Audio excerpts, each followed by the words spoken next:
Hey you guys, welcome back. I just wanted to show you the different ways of cutting today.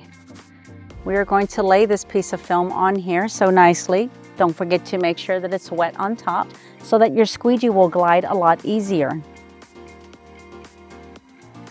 We're going to overlap. Don't forget to squeegee several different times as you overlap all the way down to the bottom.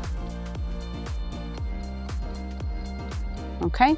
So now we are ready to cut. It looks like it's installed very nicely. No bubbles left behind, no lines, no moisture marks. I want to see which blade is best. For me, in this case, the best blade is going to be the lightest weight blade.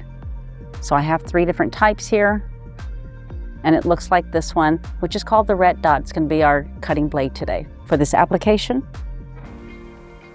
make sure everything is put away properly so that you don't end up cutting yourself. Make sure that it's all the way to the molding before you start cutting. One tip, make sure that it's dry, completely dry, before you begin to cut. I wanted to show you a different way of cutting before we do this. It's called a plotter. So this is our plotter room. Right here is our graph tech. We have a catch-all right here so that our film doesn't get dirty as it's rolling out during the cut. Because sometimes it'll come out, go back, come out, go back, and then we end up getting the film dirty because it's very staticky.